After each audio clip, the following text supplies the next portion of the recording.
"You're bathing my son like a stray dog." The voice cracked through the warm California air like a whip. Colton Hayes froze mid-motion, the garden hose still running in his hand. Droplets sparkled in the sunlight as they streamed gently over the dark curls of the laughing toddler splashing in the wide plastic tub on the patio. For a second, everything held still.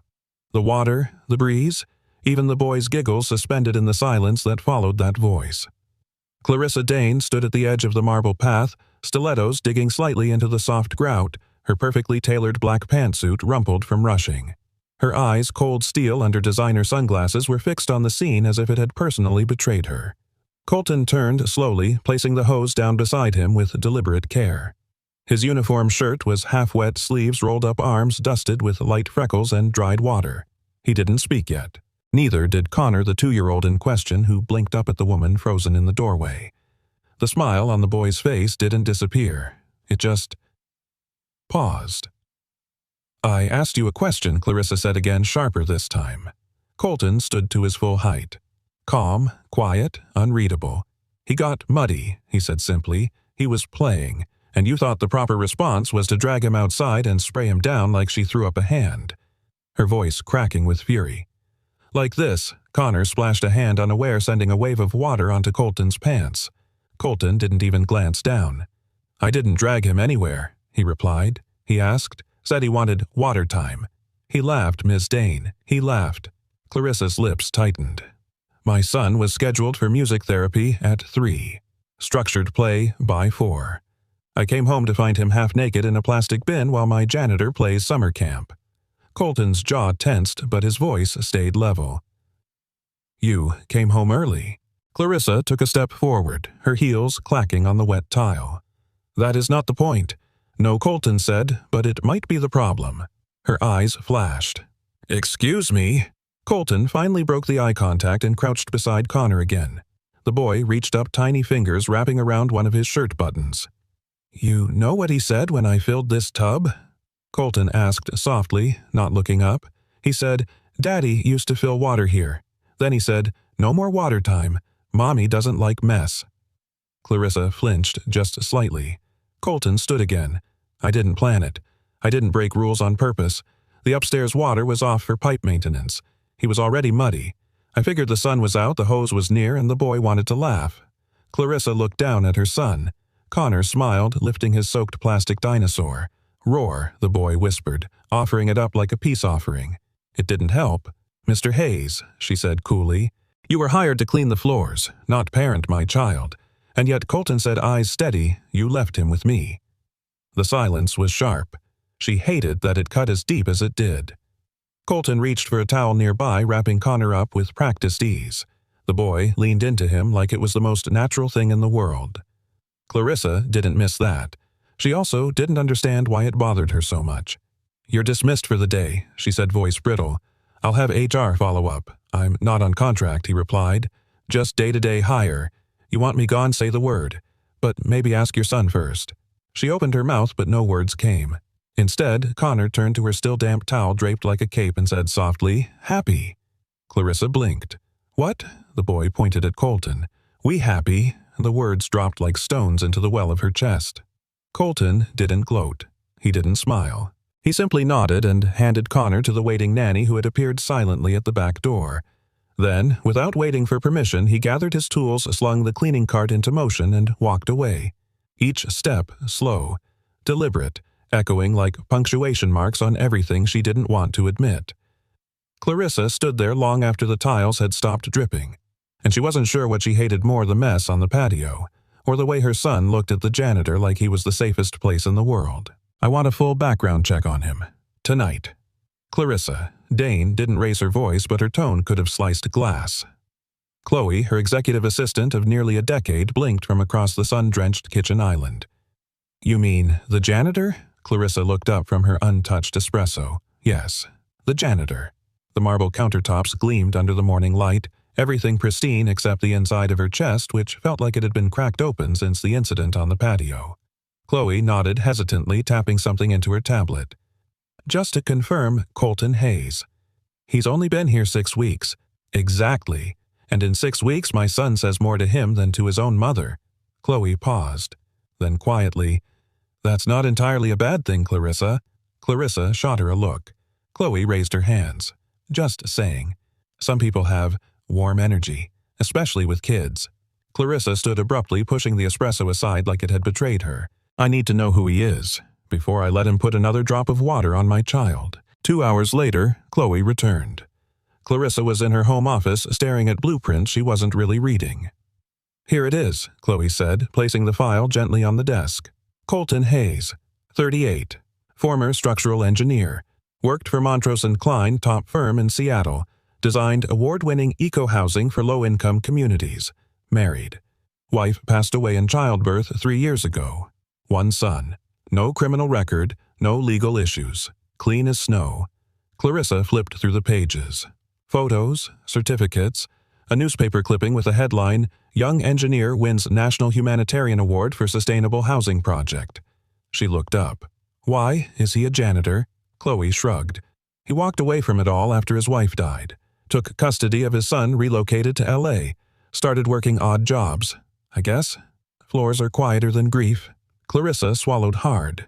The image of Colton's calm eyes, the way he'd wrapped Connor in a towel, it came back with a sharpness she didn't expect. "He's too involved," she muttered. Chloe frowned. Too involved? Clarissa stood again, walking to the window overlooking the yard. "Connor is attaching to him. It's not healthy.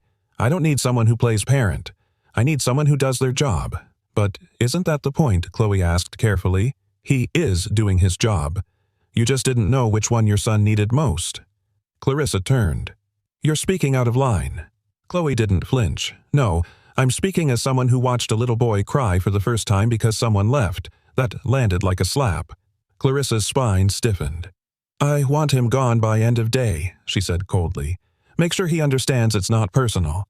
Chloe didn't argue, but her silence said enough. Colton didn't seem surprised when Chloe found him in the garage hours later.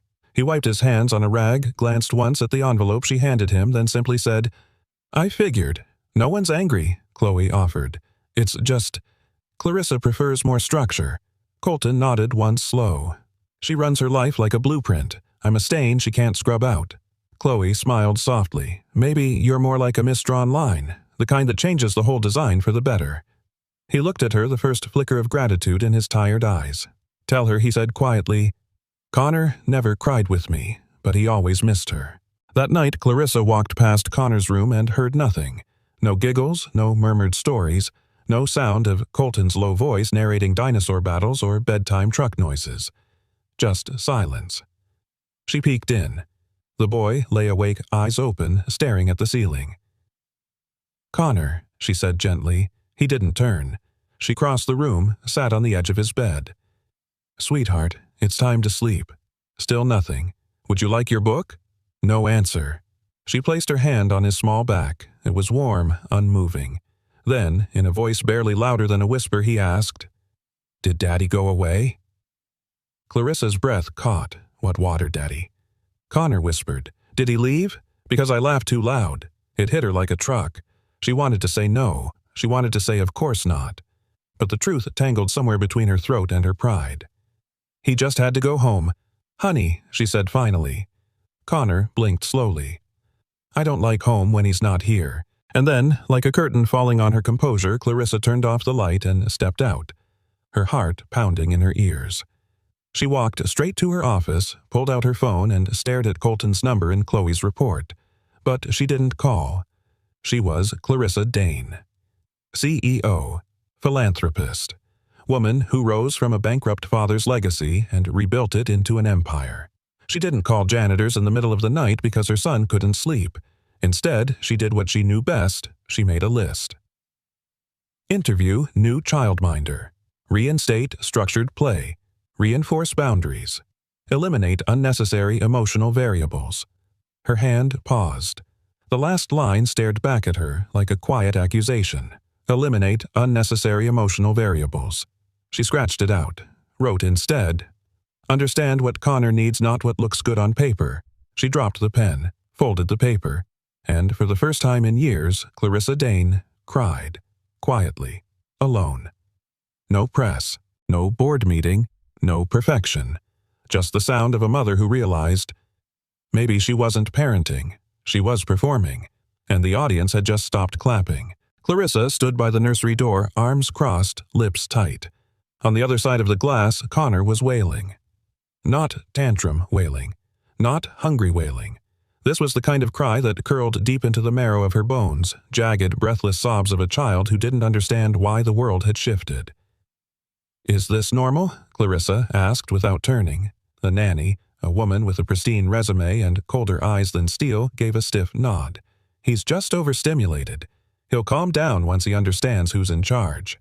Clarissa's jaw tightened. The tub in the adjacent bathroom stood full. Warm water, rubber ducks, lavender-scented soap, everything appropriate. Yet Connor was standing near it, fists clenched, body shaking like he'd been cornered by something invisible. "Try again," the nanny said flatly, reaching for the boy's wrist. Connor shrieked. "Stop!" Clarissa said louder than she meant to. "Let him be." The nanny froze, glancing back. "Ma'am, if we give in, we set a precedent." Clarissa stepped forward, lowering herself to Connor's level. "Hey," she whispered, "it's okay." Connor turned face blotchy nose, running eyes red. "No water, no water, no water." "But you love water," she said gently. "You love baths." Connor shook his head fiercely. "Not with her." Clarissa paused. "Why not?" He looked up at her lip, quivering. "Because she doesn't laugh."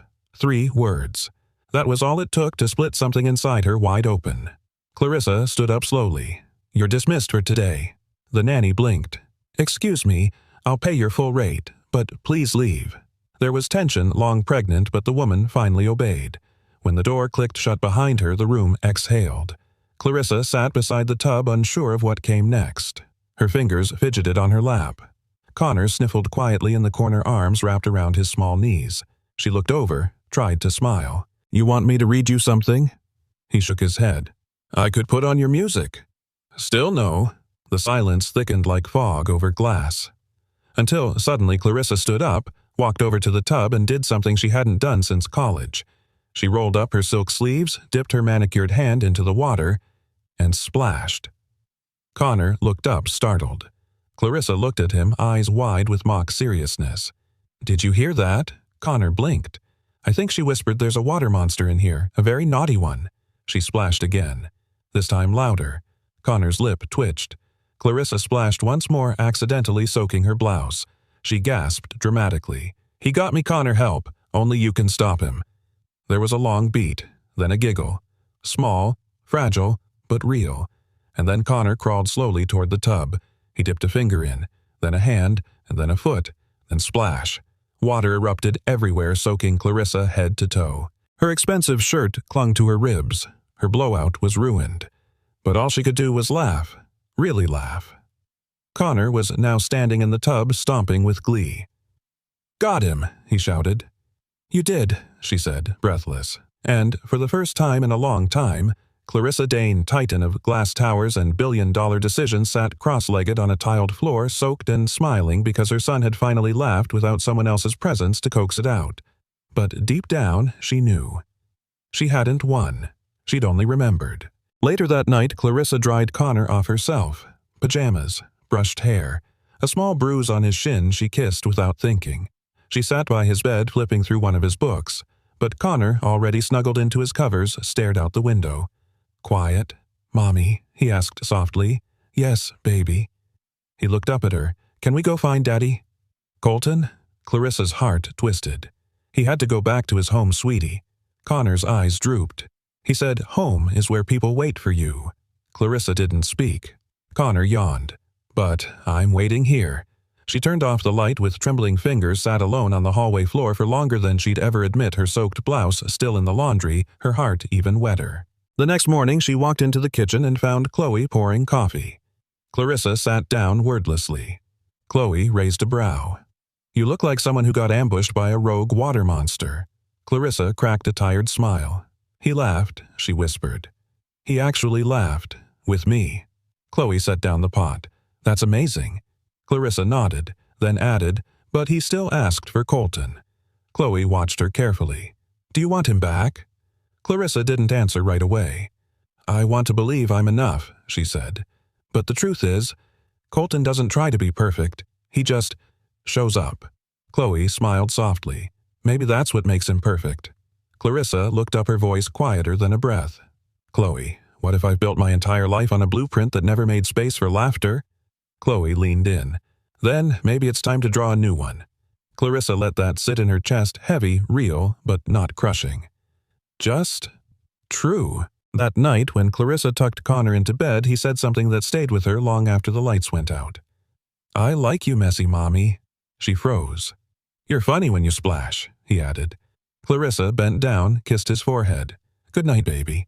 She closed the door and leaned against it. Heart cracked, yes, but maybe cracks were how the light got in. The attic smelled like cedar and silence. Clarissa hadn't stepped into the space in years. Dust floated like lazy snowflakes through a shaft of late-afternoon light slicing across the floorboards. Boxes labeled in Chloe's precise handwriting lined the shelves. Financials 2020. Press kits legal. Selena's things, the last one drawing her eye with a pang. But she wasn't here for her mother today. She reached for a faded blue banker's box marked Staff Temporary. 1099 Archive, dragging it to the floor. Her fingers trembled slightly as she peeled the lid off. Inside, amidst payroll copies and old onboarding forms, was what she was really after: Colton Hayes. A small file. Neat. Simple. Clarissa sank onto the floor, cross-legged in linen slacks, and opened it. A resume typed in blocky font. Bachelor's in Civil Engineering. Master's from Stanford. Letters of recommendation from CEOs, nonprofit directors, even a former mayor. Then, taped to the inside flap, a crumpled clipping from the Seattle Times. Engineer Colton Hayes. Wins National Humanitarian Award for Green Community Design. The photo showed him in a collared shirt, younger, clean-shaven, holding a small girl on his hip while smiling into a sea of camera flashes. She wasn't his daughter. The caption said she was from the project's pilot shelter. But the way he held her. Clarissa touched the edge of the paper, tracing the faint crease between them. Why? Why had a man with that kind of pedigree ended up mopping floors in her estate? She found the answer beneath the article in a worn manila envelope tucked behind the resume. Blueprints. Hand-drawn. Smudged with age. She unfolded the first. A community center shaped like a semicircle, trees in the courtyard, benches curving like open arms. Classrooms. Reading nooks. Rainwater harvesting tanks. Children's play areas designed with sandwater and textures. No plastic. Just earth. At the bottom, in pencil. If we build like children deserve to be happy, the world might finally listen. Clarissa stared at the words as if they'd spoken aloud. Another sheet, folded and faded, was marked Dream Draft Only. This one was more personal. It bore the same sweeping style but was sketched into the shape of a house, not big but open.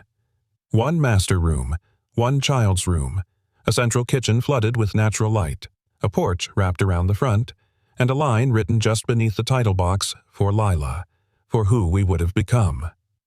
Clarissa felt her breath leave her body in one long, slow exhale. This wasn't a janitor. This was a man who'd once designed futures. That night, Clarissa sat at the kitchen table long after Connor had gone to sleep. The blueprints were spread before her, anchored at the corners by salt shakers and a toy dinosaur. A half-drunk glass of wine caught reflections from the overhead lights. Chloe walked in barefoot, tie loosened from a long day. Wow, she said, stopping. You went digging. Clarissa didn't look up. He used to build hope. Literally. Chloe pulled out a chair and sat. What happened? His wife died, Clarissa said softly, in childbirth. He walked away from everything after that, moved here with a baby boy and a broken heart. Chloe nodded, eyes dropping to the blueprints. And you hired him to clean tile. Clarissa flinched. Don't. I'm not judging, Chloe said gently. I'm just seeing the full picture now. Clarissa ran a finger over one of the plan lines. He drew homes like they were meant to breathe. Chloe sipped from her tea, then offered maybe the reason Connor trusts him isn't just because he plays dinosaurs. Maybe it's because Colton sees children the way architects see buildings, full of potential and worth protecting. Clarissa blinked hard. Do you think he hates me? She asked. Chloe gave her a look. No, but I think he pitied you. Clarissa sat back, stung. Chloe didn't soften. You're brilliant, but you manage motherhood like it's a quarterly report. Efficient, flawless, emotionally bankrupt. Silence stretched. Finally, Clarissa whispered, I don't know how to be anything else. Chloe leaned in. Then maybe it's time someone taught you. The next day, Clarissa pulled into a quiet neighborhood on the edge of town. Tree-lined. Faded fences, yards full of real-life garden hoses, forgotten toys, chalk drawings on driveways. She checked the address again, then stepped out of the car. Colton's house was a small bungalow with cracked steps and wind chimes that whispered instead of rang. She knocked. Footsteps. Then the door opened. Colton stood there in a gray t-shirt and jeans, a dish towel in hand. His eyes flicked in surprise. "Miss Dane," he said flatly. Clarissa swallowed. I wanted to talk." He stepped aside. "You came all this way." "I found your plans," she said. "The house, the shelter, the community circle." Colton didn't move. "They're beautiful," she added. Still, he said nothing. "I didn't know," she said. "About Lila, or your work, or what you gave up." Colton folded the towel slowly, then placed it on the arm of the couch. "I wasn't hiding it," he said. "I just wasn't offering." Clarissa stepped closer. "Why this job?" He looked up at her. "Because the only place my son heard another child laugh was your backyard." That landed like thunder. Colton continued quieter now. "I took the job to pay bills. I stayed because Connor found someone to echo with. You were building silence around him. I couldn't let him forget what joy sounded like." Clarissa's voice broke. "You think I'm a bad mother? I think you're scared," he said. "Of noise, of losing control, of getting it wrong." She blinked, fighting back a wave. "I was just trying to protect him." Colton nodded. "Then start by protecting what matters, not the schedule, not the image, just—" His heart. A long pause. Then Clarissa's voice. Shaking. "Would you ever finish the project, the one for the kids?" Colton looked away. "I don't know. What if I helped?" she offered. He turned to her. Really turned this time. "And why would you want to build something like that?" Clarissa's answer came from a place she hadn't known still existed. "Because for the first time I'm starting to realize. I've built a life that no one wants to live inside." The storm came suddenly. One moment the California sky was bright and humming with cicadas. The next, thunder rolled in low and long like a warning too late to heed. Rain fell in sheets across Clarissa's estate, hammering the glass panels of the sunroom, soaking the ivy-lined walls in seconds. Clarissa stood by the window in her office phone to her ear.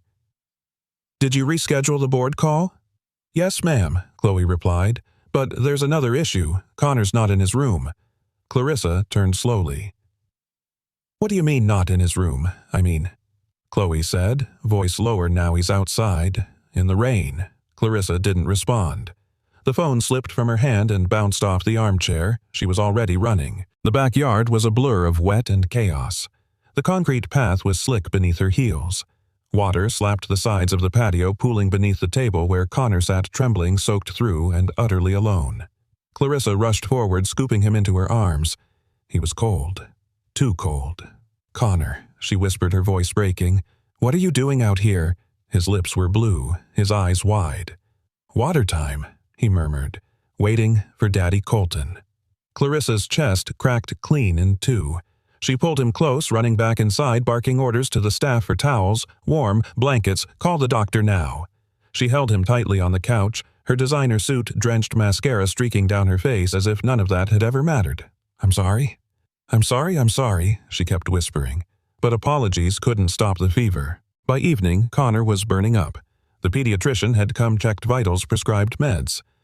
"Watch him tonight," he said with the kind of weight Clarissa hated in a man's voice, the kind of weight that meant you could lose this. She sat by his bed, clutching his damp hand in hers while machines beeped softly in the background. The silence was worse than the storm. Chloe brought soup. Clarissa didn't eat. "He went looking for him," Clarissa said finally, eyes fixed on the rise and fall of her son's chest. "Colton," he thought. He thought he was coming. Chloe sat down beside her. "Because Colton always did." Clarissa nodded once slowly. "I fired the only person he trusted, and now I'm watching my son breathe like it's a maybe." The words hung heavy in the air. Chloe placed a hand on her shoulder. "Do you want me to call him?" Clarissa swallowed hard. "No," she whispered. "He already left once. Why would he come back for us again?" Chloe didn't argue. But in her eyes, Clarissa could see the truth. He would. That night, Clarissa didn't sleep. She sat beside Connor, head resting on her arm. The blueprints from Colton still lay on her desk. One was folded neatly, the small house sketch with the wraparound porch and wide windows. She had memorized every inch of it. She had spent her life building towers of power, climbing every rung in heels too high and rooms too cold.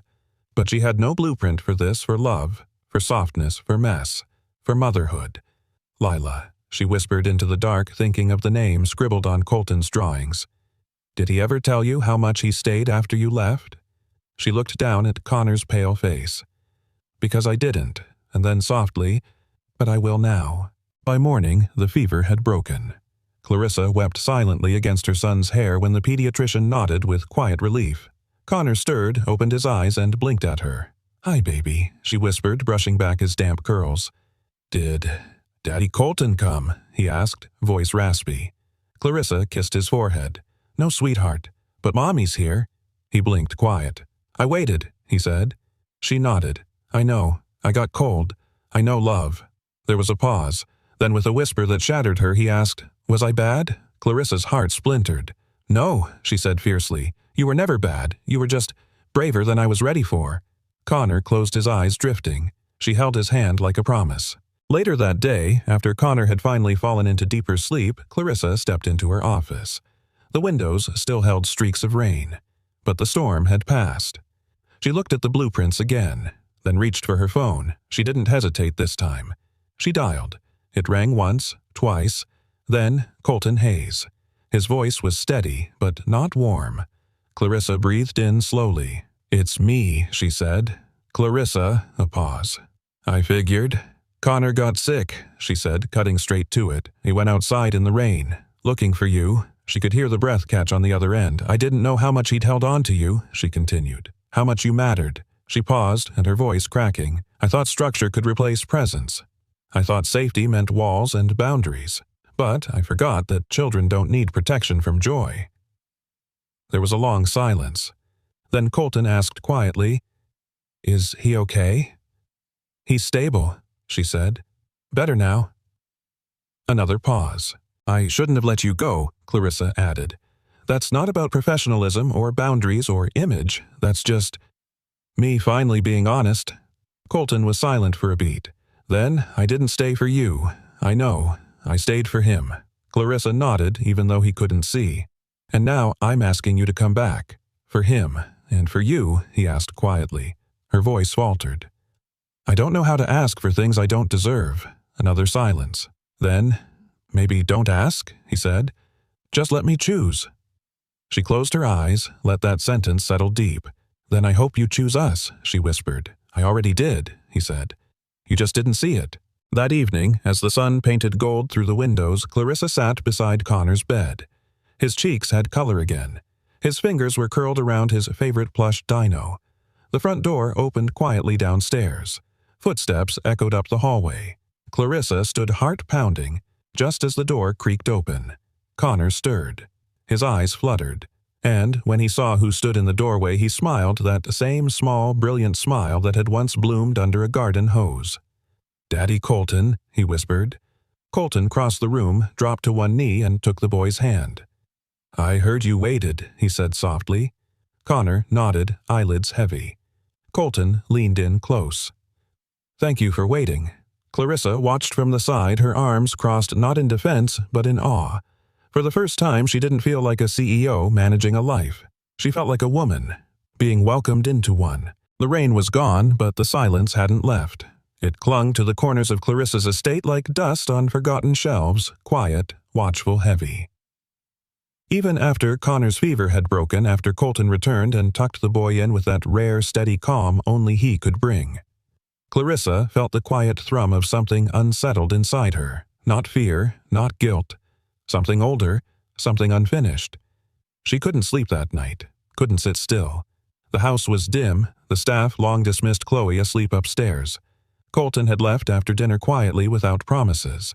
Clarissa had watched his back retreat through the rain-washed courtyard, and something in her chest had whispered, Don't let him be the only one brave enough to stay. She wandered into the library.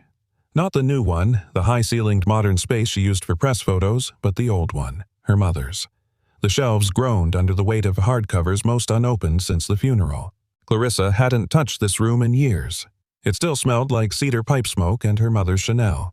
She stepped inside and closed the door behind her.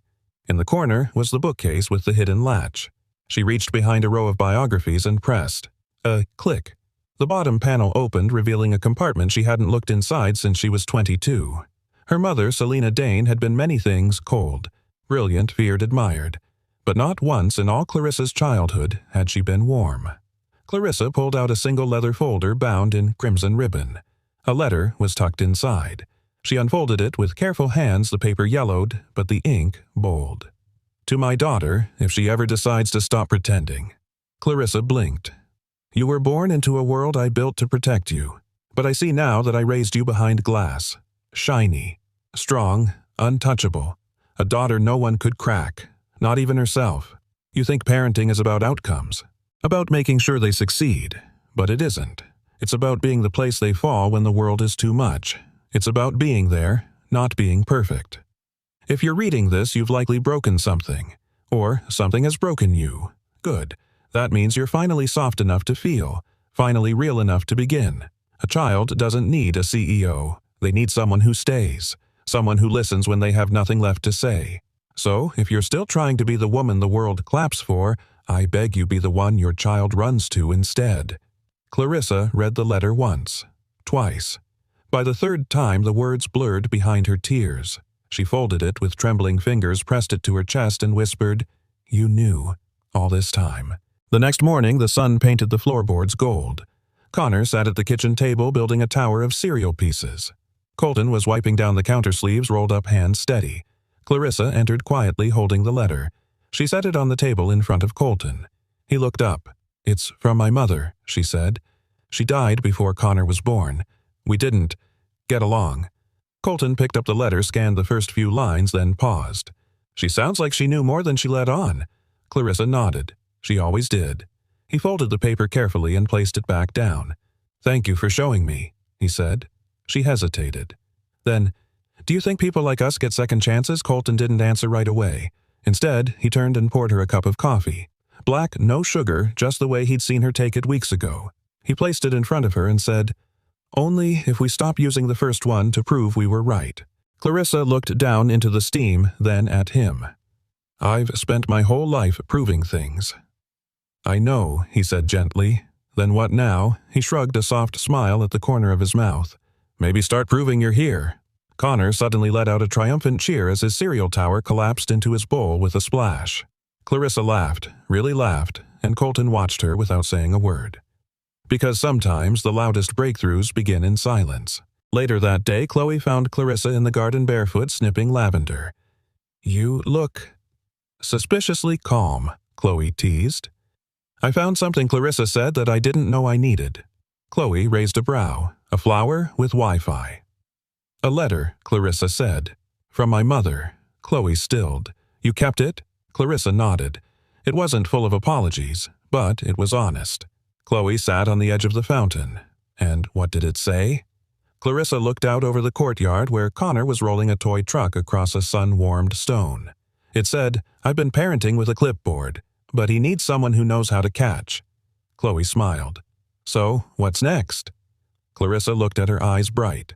"I stop protecting the image and start building something real." That evening, Clarissa called Colton. Not from the house line, not through Chloe. From her cell. He picked up on the second ring. "Colton, it's me." "I know." She hesitated. "I wanted to ask you something. I'm listening." "There's a project," she said slowly. "One you started but didn't finish. A house, a shelter, a place for kids who don't have anyone yet. I remember," he said. "I want to help you build it." Silence. But not cold. Not anymore. "Why?" he asked, voice steady. "Because I spent a decade building things that look good in magazines," she replied. "But none of them could hold the sound of my son laughing." Another pause. "I can't offer perfection," she added. "But I can offer land, resources, hands." "And what about heart?" he asked quietly. She didn't flinch. "You gave enough of yours already. Let me bring mine this time." Colton was silent again. Then he exhaled slowly. "Okay." Clarissa closed her eyes. "Okay." "Yes," he said. Let's build something that feels like home. That night, after Connor fell asleep, Clarissa sat beside him in the dark. She didn't scroll emails. She didn't plan ahead. She just sat there holding his hand, whispering stories she used to think were too silly for someone like her to tell. He stirred once. "Mommy," he mumbled. "Yes, baby. Do we have a home now?" She pressed her lips to his forehead. "We're learning how to build one," she whispered. "Together." The old lot looked like nothing. Just cracked cement weeds growing through gravel and the rusted frame of what used to be a garden gate. But to Colton Hayes it was the last place he remembered feeling like a man with a future. He stood there with his boots half buried in soft dirt hands on his hips, sweat beading at his temple. A blueprint case sat rolled under one arm. Beside him, the battered sign still hung, "Future Site of Lila's Place, a community home for healing hearts." He hadn't seen it in almost 3 years. He hadn't wanted to, because the last time he stood here he was holding a baby and a folded death certificate. And now, he was holding a pencil and a phone vibrating in his pocket with Clarissa Dane's name on the screen. He didn't answer it. Not yet. Clarissa waited by the car, hands tucked into the pockets of a trench coat she rarely wore. The heels were gone today, replaced with worn sneakers that had probably never touched dirt before. Her hair was windblown, her expression unreadable. She watched Colton for a long time before approaching. "I didn't think you'd come," she said softly. Colton didn't turn. "Didn't think you'd remember where this place was?" She stepped closer. "Didn't. Chloe did." He cracked a half smile, still not looking at her. "Of course she did." Clarissa stood beside him in silence, gazing out at the lot. The wind tugged at her coat, lifting the collar. After a moment, she asked, "What stopped you from building it?" He finally looked at her. "The day I got the permits." Lila died. Clarissa didn't speak. She didn't need to. She was 26, Colton said, voice low. Bright, stubborn, wild. She'd been helping kids since she was one herself. She said if we couldn't have more, we'd raise everyone else's. He crouched down and touched the dirt, letting it fall through his fingers. "I brought our son here once, when he was only 3 months old, stood in this same spot and whispered to the ground, 'I'm sorry.'" Clarissa crouched beside him gently. "Sorry for what?" "For surviving," he said. "For not knowing how to keep her. For folding the dream instead of carrying it." There was a long pause. Wind blew through the lot, rustling plastic wrappers like dry leaves. Clarissa placed a hand on the blueprint case. "Unfold it," she said quietly. He glanced at her. "You said it yourself," she added. "This place was drawn with love, and pain, and hope. That's exactly the kind of foundation it needs." Colton didn't answer. Instead, he stood, unrolled the plans onto the hood of her car. The sketches were worn, edges curled, but the vision was still there. Rooms like open arms, curved walls, soft corners, sunlight everywhere. Clarissa traced her finger along the lines. "You built this for children who don't get to be children," he said. She looked up at him, something unreadable in her eyes. "Then, let's make sure this time they do." By noon, they were waist-deep in work. Colton began measuring out ground lines, adjusting angles, recalibrating where the garden wall would need to shift. Clarissa held stakes sketched with him, her white button-down already stained with mud. "You're not afraid to get dirty," he said, surprised. "I spent years in clean boardrooms building cold empires," she replied. "Turns out mud is healing." He chuckled. "Careful. That almost sounded poetic." She smirked. "Don't get used to it." They worked in tandem, silent rhythm, wordless understanding, until Clarissa suddenly stopped, looking down at her hands. "They're shaking," she said. Colton came over. "Let me see." He took her fingers, gently turning them over. "You're not used to labor," he said softly. "Give it time." She shook her head. "That's not it." He looked up. "I'm scared," she admitted. "Of what?" She glanced at the lot, the vision, the vulnerability of dreaming again. "I'm scared this isn't enough. That it's just another project. That it won't heal him. Or me." Colton's voice dropped. "Healing doesn't come from the roof. Or the walls. It comes from who stays inside them." Clarissa's eyes welled. "What if I still don't know how to stay?" Colton didn't flinch. "Then start small," he said. "Stay for the next conversation. The next splash. The next laugh." He let go of her hand and smiled. "You don't build a home in one day. You build it moment by moment." Later, as the sky shifted toward gold, Connor arrived with Chloe. He came running down the dirt path in a red hoodie, his tiny boots splashing in a leftover puddle. "Mom!" he shouted.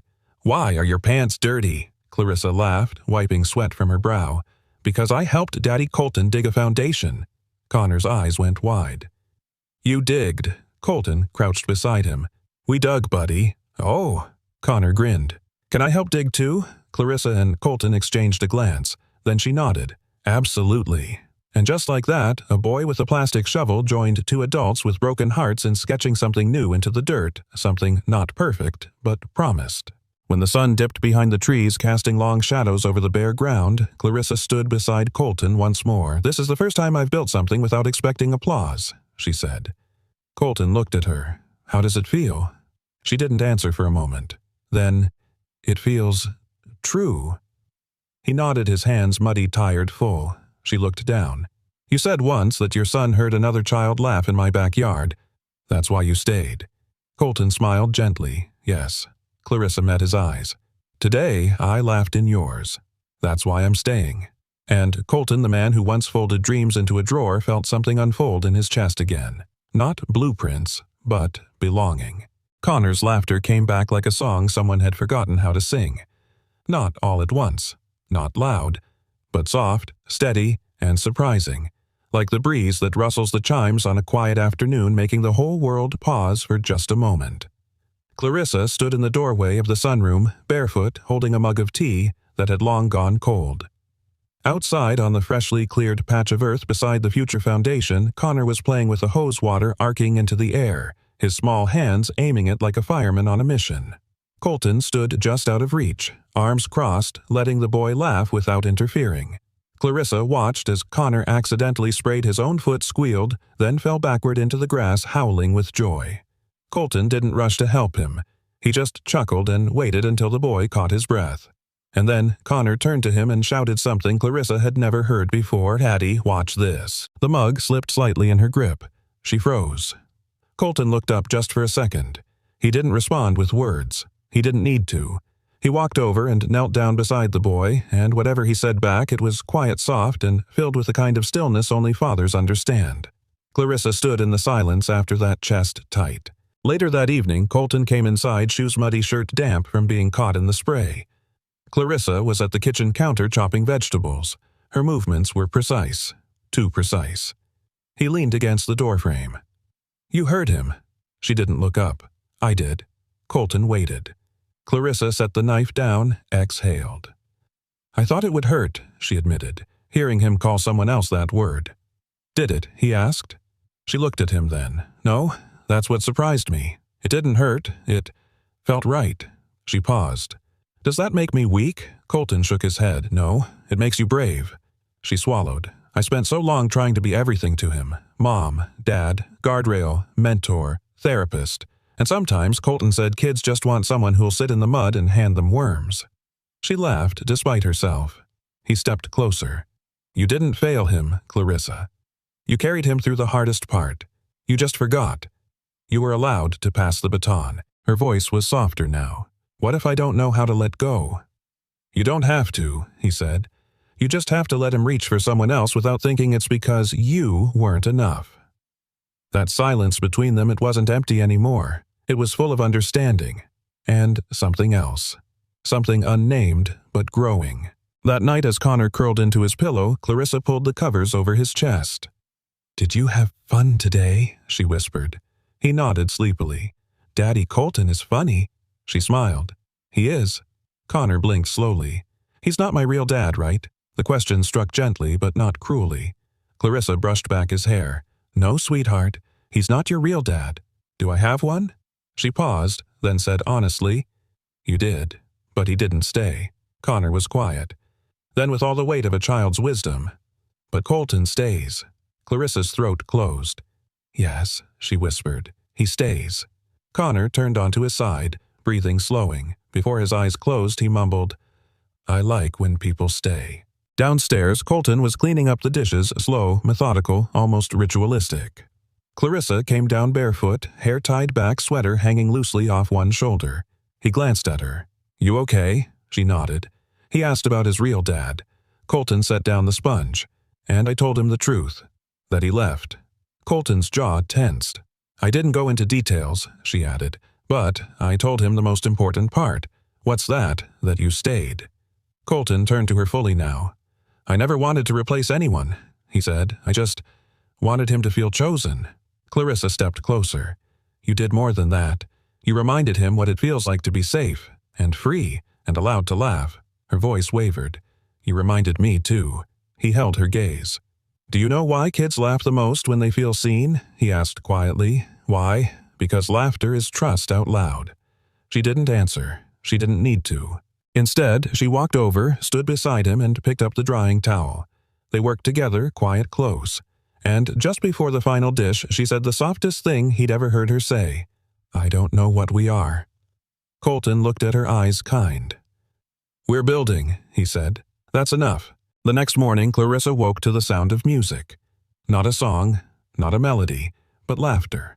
Loud, real, echoing through the open windows of the sunroom like it had been waiting to return. She rose, pulled on a robe, and stepped onto the porch. Connor was on Colton's shoulders pretending to be a pilot. Clarissa watched them, one hand over her heart, and whispered, Thank you for coming back. Colton looked over and smiled. I didn't come back, he said.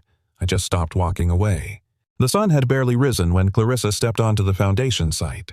The air smelled of fresh earth and possibility. The cement was still smooth under her sneakers lines drawn but not yet filled in. Colton was already there, coffee in hand, sketchbook balanced on his knee pencil tucked behind his ear like it belonged there. Like he belonged here. She didn't speak at first, just stood and watched him, her arms folded against the morning chill. Colton looked up and offered her a quiet smile. You're early. Clarissa stepped forward. Couldn't sleep. He nodded like he understood, and of course he did. Colton, she said, voice steady but unsure. What you're building here. I want to help. You already are, he said gently. She shook her head. I mean more than funding. I want to be part of it, from the ground up. He arched a brow. You want to help build a children's center? I want to build a home, she corrected. For more than one child. For more than one story. He watched her carefully like he was reading blueprints she hadn't shown yet. Then, why Clarissa didn't hesitate. Because somewhere between my name on Forbes and the echo in my house, I forgot what real living sounds like. She took a deep breath, and now I remember. It sounds like laughter in a backyard. It sounds like Connor saying Daddy Colton and not having to apologize for it. It sounds like something I don't want to lose again. There was a pause. Then Colton asked, Are you asking to be part of the build? She nodded. I'm asking to be taught. Colton's gaze didn't soften or flicker. Instead, he asked her something she didn't expect. Would you take direction from me? Clarissa blinked. Excuse me. This project needs humility, he said. It needs someone who's not afraid to get dirty or wrong or lost, someone who won't run the first time the walls don't hold. She hesitated. You think I'll run? He stepped closer, his voice low. I think you've been running your whole life. That hit harder than she wanted it to. I want to stay, this time, she whispered, but I need help learning how. Colton was quiet for a long moment. Then finally he nodded. All right, he said, here's the deal. Clarissa straightened, bracing herself. You show up every day, he said, not just with your money, with your hands, your time, your questions. I will, she said quickly, and in return he added, I'll teach you how to build something that doesn't need walls to keep people in. She exhaled. That's it? He smirked. You expected more? I expected a contract, she said, half joking. Colton shrugged. This isn't a contract. He reached into his pocket and pulled out a nail, held it up. This is a promise. We don't build from paper here, we build from choice. He handed it to her. And Clarissa Dane, CEO of a real estate empire, took that nail like it was a vow. That afternoon, they worked side by side. Not as boss and contractor, not as widow and janitor, but as something new. Clarissa held planks while Colton drilled. He taught her to measure twice and cut once. She learned to level a frame, carry weight across her shoulders, laugh when the hammer missed its mark. Connor played nearby in the dirt, covered in dust, happy as ever. Chloe stopped by with sandwiches and gaped at the scene. Who are you? She asked Clarissa, and what have you done with the woman who used to lose her mind over a chipped manicure? Clarissa, sweat-streaked and smiling, just raised her brow. She's under reconstruction. Chloe smiled quietly, moved. It suits you. That evening, they sat on the unfinished porch, just beams and potential. Connor was asleep in Clarissa's lap, his head resting on her arm. Colton sat beside them, sipping lukewarm coffee from a chipped mug. Clarissa stared at the horizon. "Do you think I'm different now?" she asked. Colton didn't answer immediately. "You're becoming someone new," he said finally. "That's better than being different." She looked down at Connor. "He didn't ask for a perfect mother. No child does," Colton replied. "They ask for the one who stays through the imperfect." Clarissa smiled. "I think I've always been afraid of love that doesn't come with guarantees." Colton looked at her, his voice soft but sure. "Love isn't a guarantee," he said. "It's a decision you keep making even on the days it doesn't pay off." She nodded slowly. "That's terrifying," he chuckled. "That's family." She leaned her head back against the beam. "I think I want that," she said. Colton glanced at her. "I know." Just before sunset, Clarissa walked Colton to his truck. Connor was asleep in her arms, his cheeks flushed from the day. Colton opened the door, then paused. "Tomorrow, we pour concrete," he said. "Big step." Clarissa shifted Connor's weight. "You think we're ready?" He looked at her serious. "Ready's a myth. Willing is what builds things." She nodded, and for the first time in years didn't feel the need to have the last word. Instead, she simply said, "See you in the morning." Colton smiled. "You already have." The ribbon was simple, no frills, no fanfare. Just a length of white linen tied between two wooden beams in front of the new structure. The building behind it still smelled like sawdust and wet paint. It wasn't finished in the corporate sense, but it was ready in the ways that mattered. Ready to hold laughter. Ready to echo footsteps. Ready to carry healing. Colton stood beside Clarissa holding the ceremonial scissors someone insisted they use, though neither cared much for the symbol. Chloe stood off to the side, camera in hand, snapping photos not for the press, but for the walls, because this story didn't need headlines, it needed memory. Connor sat on the porch legs, swinging off the edge, grinning like he owned the place. Clarissa turned to Colton. "It doesn't look like the original plan." He nodded. "That's because somewhere along the way, the plan changed." She smiled, brushing a loose strand of hair behind her ear. "For the better. For the real," he corrected gently. Clarissa looked out over the garden path where flower beds had been freshly planted by the kids who would soon move in. She inhaled the scent of soil and pine. "I used to build homes to sell them. And now," she looked at him, "now I build homes to fill them." Colton's expression softened. "You're not who you were when I met you." "I'm still learning," she said. He handed her the scissors, then cut the ribbon. "Let this be your first finished lesson." She hesitated because letting go was still something she struggled with. Then she smiled and cut. The linen fell to the ground like a silent exhale and the small crowd clapped. Not a roaring, staged applause, just real, heartfelt celebration. Chloe wiped her eyes behind her sunglasses. Connor clapped the loudest. "Can I go inside now?" Clarissa laughed. "Yes, sweetheart. Go explore."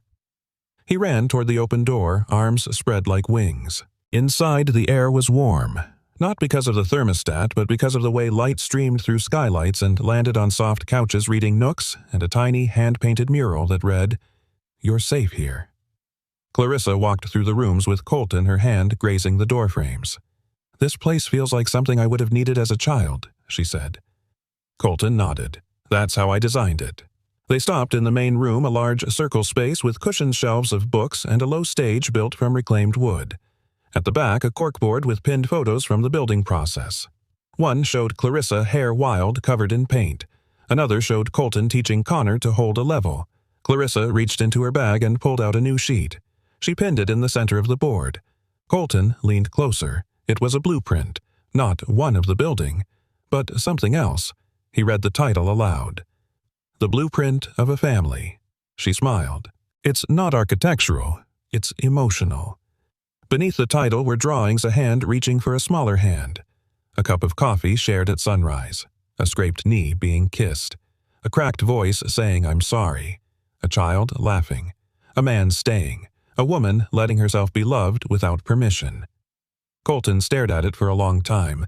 Then he said quietly, "This is better than anything I ever designed." Clarissa looked at him. "You helped me draw it." He turned to her, eyes clear. "You lived it." They stood in silence, the weight of the journey between them, a weight that no longer felt heavy, just earned. That evening, the building emptied. Volunteers went home. Chloe left with a stack of thank you cards. The porch lights flickered on. Colton, Clarissa, and Connor stayed behind, sitting on the steps together, sharing sandwiches wrapped in foil and half-melted juice boxes. Connor leaned against Clarissa's shoulder.